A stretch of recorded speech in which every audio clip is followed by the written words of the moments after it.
Yang rekam Kak. Assalamualaikum warahmatullahi wabarakatuh. Kami dari kelompok 8 dengan anggotakan saya pribadi dengan atas nama Ridwan Arsanata Putra. Kedua, Perkenalkan nama saya Rina Hasih. di sini kami akan mempresentasikan tugas audit sektor publik dari bentuk PPT. Saya bagian dari modul 15 dan Rinawati dan dari modul 16. Langsung saja modul 15 yaitu dengan judul Standar Akuntansi dalam Akuntansi Sektor Publik atau Pemerintahan. Dalam uraian materi yang dijelaskan, yang pertama itu definisi laporan keuangan sektor publik, yang kedua tujuan dan fungsi laporan keuangan sektor publik, yang ketiga komponen-komponen laporan keuangan sektor publik, dan yang keempat hak dan kebutuhan pemakai laporan keuangan, yang kelima perbedaan laporan keuangan publik dan swasta,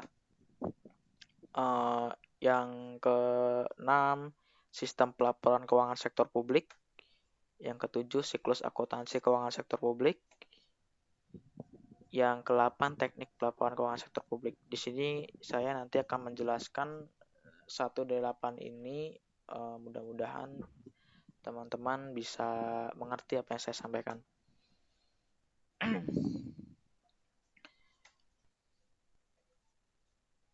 Definisi laporan keuangan sektor publik. Jadi, laporan keuangan sektor publik itu suatu presentasi dari laporan keuangan yang didapat dari segala bentuk transaksi keuangan dalam sektor publik, di mana organisasi sektor publik dituntut untuk dapat membuat laporan keuangan eksternal yang meliputi laporan keuangan formal seperti laporan surplus atau defisit, laporan realisasi anggaran, laporan laba rugi, laporan aliran kas, neraca, serta laporan yang dinyatakan dalam ukuran finansial ataupun non-finansial. Tujuan dan fungsi laporan keuangan sektor publik. Yang pertama yaitu kepatuhan dan pengelolaan atau bahasa Inggrisnya compliance dan stewardship. Jadi kepatuhan dan pengelolaan yaitu laporan keuangan digunakan untuk memberikan jaminan kepada pengguna laporan keuangan dari pihak otoritas penguasa bahwa pengelolaan sumber daya telah dilakukan sesuai dengan ketentuan hukum dan peraturan lain yang telah ditetapkan. Yang kedua, tujuannya yaitu akuntabilitas dan pelaporan retrospektif. Jadi laporan keuangan digunakan sebagai bentuk pertanggungjawaban kepada publik untuk memonitor dan mengevaluasi manajemen, memberikan dasar untuk mengamati tren antar kurun waktu, pencapaian atas tujuan yang telah ditetapkan, dan membandingkan dengan kinerja organisasi lain yang sejenis jika ada, serta memungkinkan pihak luar untuk memperoleh informasi biaya atas barang dan jasa yang diterima dan untuk menilai efisiensi dan efektivitas pengguna sumber daya organisasi. Ketiga, tujuannya itu perencanaan dan informasi otorisasi atau disebut planning and authorization information. Laporan keuangan berfungsi untuk memberikan dasar perencanaan kebijakan dan aktivitas di masa yang akan datang dan untuk memberikan informasi pendukung mengenai otoritas pengguna dana. Yang keempat, kelangsungan organisasi. Jadi, laporan keuangan ini dengan kelangsungan organisasi itu berfungsi untuk membantu pembaca dalam menentukan apakah suatu organisasi atau unit kerja dapat meneruskan menyediakan barang dan jasa atau pelayanan di masa yang akan datang. Kelima, tujuannya itu dengan hubungan masyarakat. Laporan keuangan berfungsi untuk memberikan kesempatan kepada organisasi untuk mengumumkan pernyataan atas prestasi yang telah dicapai kepada pemilik yang dipengaruhi karyawan dan masyarakat, serta sebagai alat komunikasi dengan publik dan pihak-pihak lain yang berkepentingan. Yang keenam yaitu sumber fakta dan gambaran. Jadi tujuannya yaitu untuk memberikan informasi kepada kelompok kepentingan yang ingin mengetahui organisasi secara lebih mendalam. Bagi organisasi pemerintahan, tujuan umum akuntansi dan laporan keuangan adalah untuk memberikan informasi yang digunakan dalam pembuatan keputusan ekonomi, sosial, dan politik, serta sebagai bukti pertanggungjawaban atau akuntabilitas dan pengelolaan.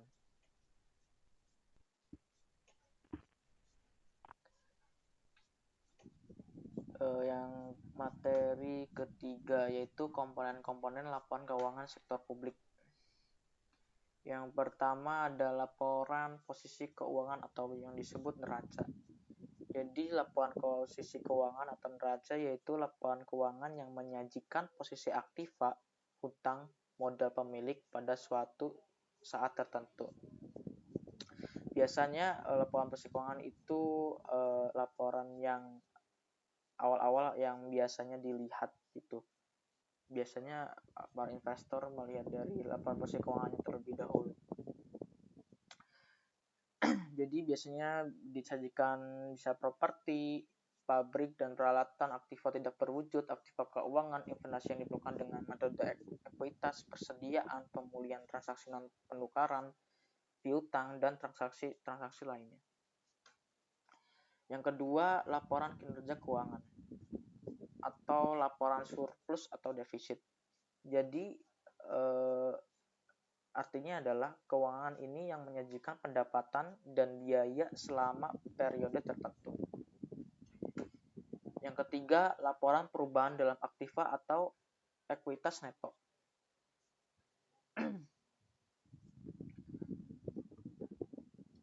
Jadi artinya biasanya itu menyajikan total surplus atau defisit neto untuk suatu periode, lalu pendapatan dan biaya lainnya yang diakui secara langsung sebagai perubahan dalam aktiva, ekuitas neto, dan setiap kontribusi oleh dan kepada pemilik dalam kapasitas pemilik.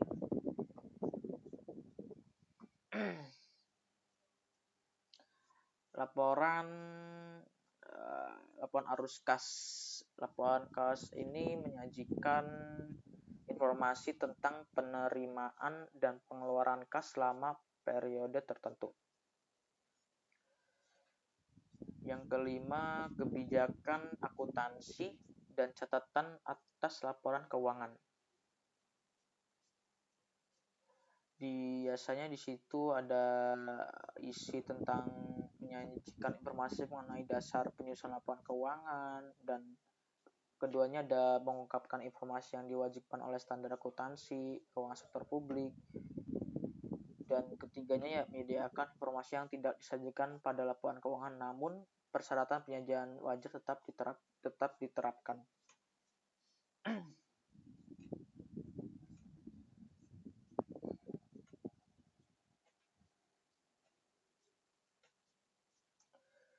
David et al. Tahun 1991 mengidentifikasi terdapat 10 kelompok pemakai laporan keuangan. Namun dengan keterbatasan waktu saya menjelaskan salah satu 3 dari 10, yaitu biasanya laporan keuangan itu dipakai oleh siapa. Pertama itu pembayar pajak. Laporan keuangan tentu berpengaruh dengan pajak. Contohnya dengan pendapatannya, jelas pendapatan lebih tinggi pasti pajak juga lebih tinggi. Kedua, investor. Laporan keuangan sangat berguna untuk investor karena dengan laporan keuangan investor dapat mengetahui ini perusahaan sehat atau tidak, dan laporan keuangan itu seperti bisa melihat kondisi perusahaannya dan bisa memprediksi untuk masa depan. Jadi kinerja sebelumnya untuk kinerja sekarang bisa dibandingkan bahwa perusahaan itu berkembang atau tidak. Yang ketiga itu manajemen. Manajemen membutuhkan laporan keuangan untuk bisa membuat strategi untuk kedepannya, dan manajemen biasanya dengan melihat laporan keuangannya bisa menentukan keputusan-keputusan yang baik untuk perusahaannya.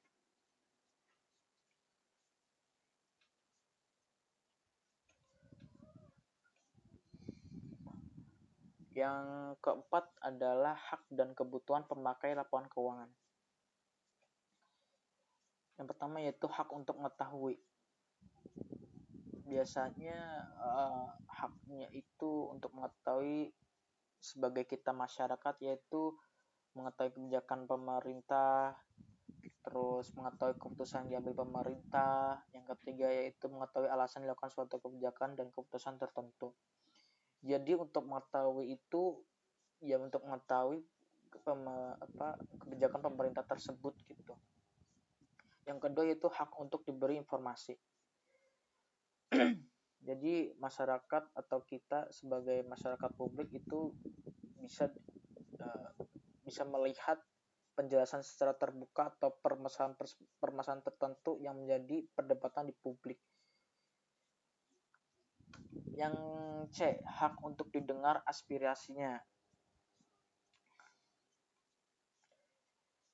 Lalu uraian kelima atau materi kelima yaitu perbedaan laporan keuangan sektor publik dengan sektor swasta laporan keuangan.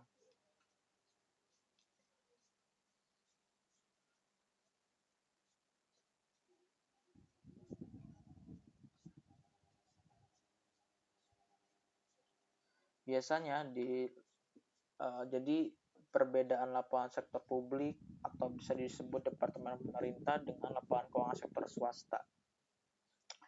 Pertama, kalau sektor publik itu fokus finansial dan politik.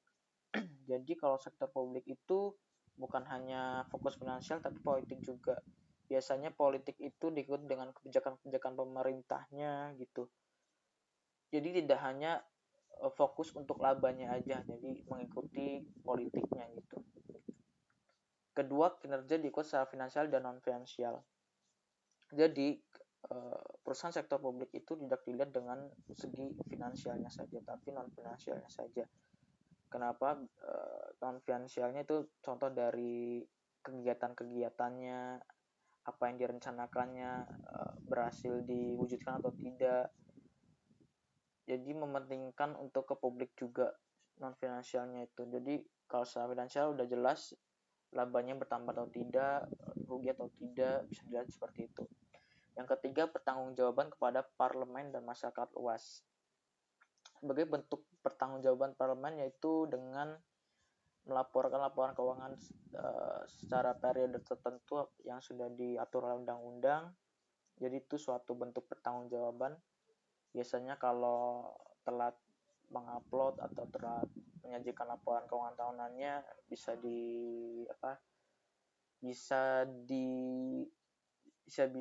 gampangnya bisa dihukum gitu dan bisa dilihat secara kinerjanya.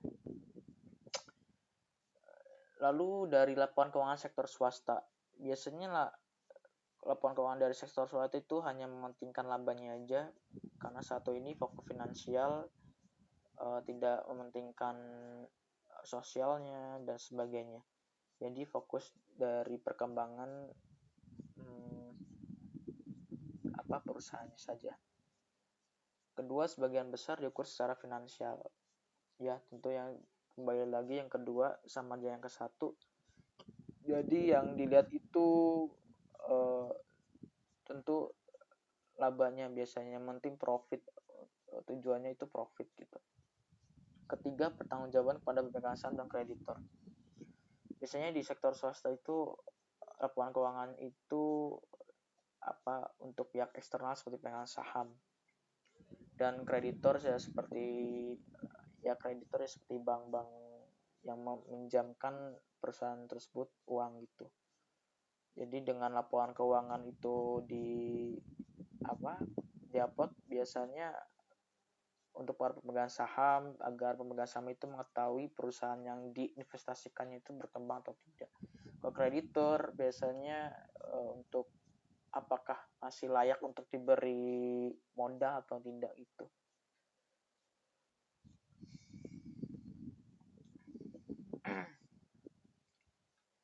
Selanjutnya, sistem pelaporan keuangan sektor publik. Pertama yaitu dasar kas. Sistem akuntansi dasar kas hanya mengakui arus kas masuk dari dan arus kas keluar. Akun keuangan akhirnya akan dirangkum dalam buku kas. Laporan keuangan tidak bisa dihasilkan apabila tidak ada data tentang aktiva dan kewajiban. Data yang ada hanyalah perimbangan kas. Penjualan hanya dicatat saat kas diterima sehingga tidak ada pos piutang. Pembelian dicatat saat kas dibayarkan sehingga tidak ada utang. Penyesuaian saham tidak dilakukan karena akun tidak memperhatikan pencatatan, di mana yang diperhatikan hanya kenyataan bahwa kas dibayar untuk pembelian. Jadi dasar kas itu untuk biasanya cuma nyatat kas masuk dan kas keluar aja gitu. Kedua, dasar akrual atau accrual base. Definisi akuntansi akrual sebagaimana tercantum pada SSAP 2 adalah sebagai berikut. Penerimaan dan biaya bertambah. Diakui karena diperoleh atau dimasukkan bukan sebagai uang yang diterima atau dibayarkan dalam jumlah yang sesuai satu sama lain. Dapat dipertahankan atau dianggap benar dan berkaitan dengan rekening laba dan rugi selama periode bersangkutan. Penerapan dasar akrual akan sangat mempengaruhi sistem akuntansi yang digunakan seperti penambahan pos-pos akrual dan berbagai formulir pembekuan. Yang ketiga, accounting fund atau akuntansi dana. Akuntansi dana merupakan salah satu alternatif sistem akuntansi di sektor publik yang dikembangkan dari dasar kas dan prosedur pengendalian anggaran. Di sektor swasta, akuntansi dana tidak begitu populer karena kecilnya dana kas yang disimpan. Namun bagi sektor publik, dana kas sektor publik cukup penting dan berpengaruh terhadap pengambilan keputusan. Besarnya dana kas sangat mempengaruhi anggaran organisasi sektor publik, sehingga sistem akuntansi lebih memprioritaskan pengelolaan dana. Yang materi berikutnya yang ketujuh yaitu siklus akuntansi keuangan sektor publik. Siklusnya yang pertama ada transaksi. Misalnya pencatatan transaksi yaitu ada biasanya ke pemegangan kas, bendahara, rutin, lalu pemegang kas ke bendahara proyek, pemegang kas ke bendahara gaji, pemegang kas ke bendahara penerima siklus akuntansi. Kedua, analisis bukti transaksi akuntansi. Jadi dalam setiap transaksi selalu disertai dengan bukti pendukung yang berisi informasi tentang kegiatan transaksi tersebut. Dari bukti transaksi ini nantinya akan dianalisis kemudian digunakan untuk dasar pencatatan. Ketiga, siklus akuntansi keuangan sektor publik yaitu buku jurnal. Pencatatan data transaksi dilakukan oleh bendahara dalam jurnal penerimaan kas, jurnal pengeluaran kas, dan jurnal umum. Keempat, mengelompokkan dan mengikhtisarkan data yang dicatat. Jadi sama halnya dengan posting pada perusahaan swasta, posting dalam hal ini juga mengelompokkan berdasarkan daftar nama akun yang ada pada buku besar. Kelima, penerbitan laporan dan catatannya. Selama satu periode akuntansi, transaksi dicatat dan dikelompokkan dalam buku besar yang kemudian sesuai dengan catatan tersebut. Dibuat laporan keuangan yang nantinya disampaikan pada pihak-pihak yang berkepentingan. Laporan keuangan sektor publik yang telah disusun tersebut kemudian dianalisis untuk menilai kebenaran dan reliabilitasnya.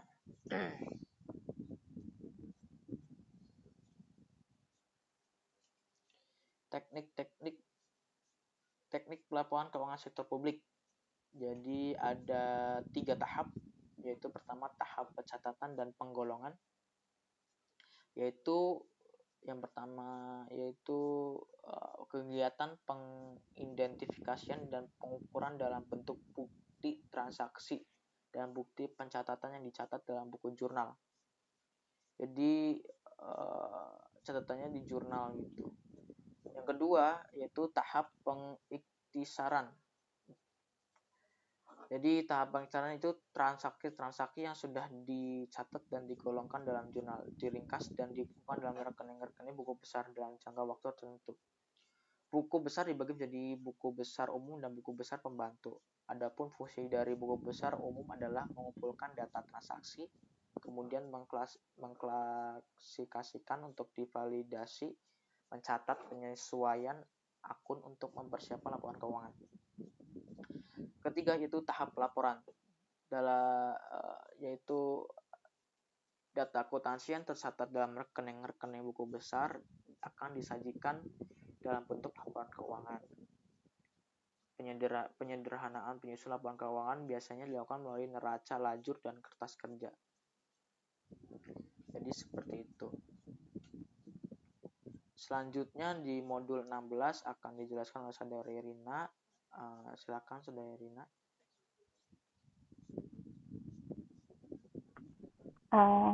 Assalamualaikum warahmatullahi wabarakatuh. Di sini saya akan menjelaskan modul 16, yaitu pernyataan standar akuntansi pemerintahan versus pernyataan standar. Langsung aja. Langsung aja ya.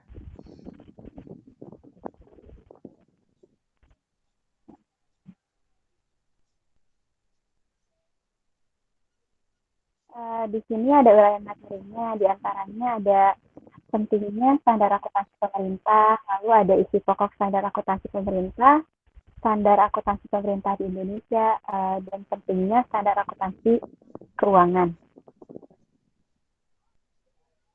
Lalu ada juga jenis laporan keuangan yang dihasilkan menurut PSAK.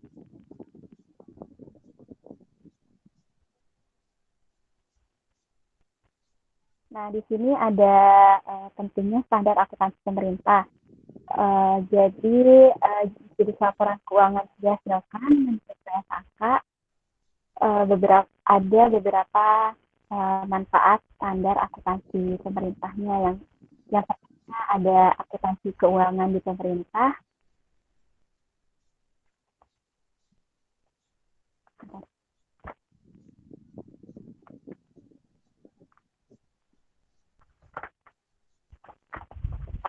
Jadi standar akuntansi pemerintah berisi prinsip-prinsip akuntansi yang diterapkan dalam menyusun dan menyajikan laporan keuangan. Beberapa manfaat standar akuntansi pemerintah diantaranya ada akuntansi keuangan di pemerintahan. Jadi akuntansi keuangan di pemerintahan sebagai pedoman penyusunan dan penyajian laporan keuangan pemerintah. Lalu ada auditor sebagai kriteria audit. Jadi di sini dia untuk menentukan apakah laporan keuangan yang disajikan sudah sesuai dengan standar akuntansi yang mengatur. Lalu ada penggunaan laporan keuangan. Jadi penggunaan laporan keuangan tersebut untuk memenuhi laporan keuangan dan menghindari kesalahan dalam mengimplementasikan informasi dalam laporan keuangan. Lalu ada meningkatkan kualitas laporan keuangan, yaitu meningkatkan konsistensi, daya banding, keterpahaman, relevan, dan keadaan laporan keuangan. Dan yang terakhir ada acuan dalam menyusun sistem akuntansi. Jadi dia harus sesuai standar akuntansinya. Lalu poin kedua, isi pokok standar akuntansi pemerintah. Isi pokok standar akuntansi pemerintah ada 5 not. Di sini ada definisi suatu akun, lalu ada pengakuan suatu transaksi atau akun. Yang ketiga ada pengukuran suatu transaksi atas akun. Yang keempat ada penilaian suatu akun untuk dilaporkan dalam laporan keuangan. Dan yang terakhir ada pelaporan dan pengungkapan.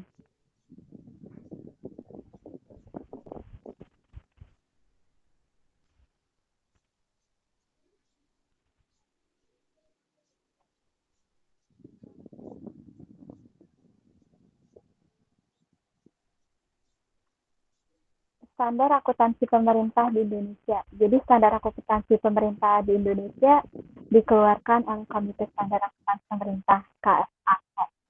Dan yang ini ada pengertian standar akuntansi keuangan. Jadi standar akuntansi keuangan atau SAK digunakan untuk perusahaan yang memiliki akuntabilitas publik, yaitu perusahaan yang terdaftar atau dalam proses pendaftaran pasar modal, atau perusahaan fidusia yang menggunakan dana masyarakat seperti asuransi, perbankan, dan dana pensiun. Dan yang terakhir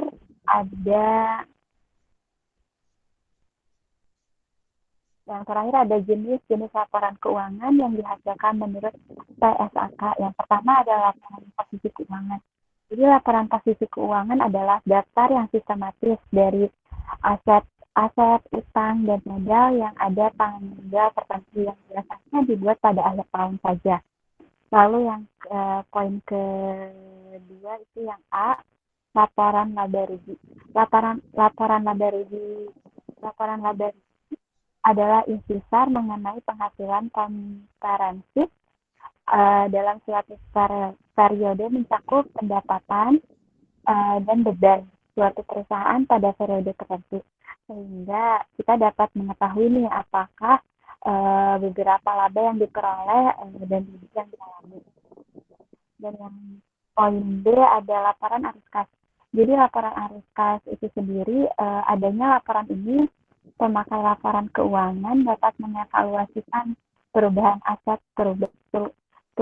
aset mata perusahaan, struktur keuangan, termasuk likuiditas dan solvabilitas dan kemampuan perusahaan untuk menghasilkan kas di masa yang akan datang, di masa datang. Yang poin C ada perubahan laporan ekuiditas, yaitu laporan yang menunjukkan perubahan pada periode tertentu, bisa 1 bulan atau 1 tahun. Yang terakhir, catatan atas laporan keuangan. Jadi catatan atas laporan keuangan merupakan laporan yang berisi informasi tambahan atas apa yang disajikan dalam 4 laporan di atas. Itu saja yang dapat saya sampaikan.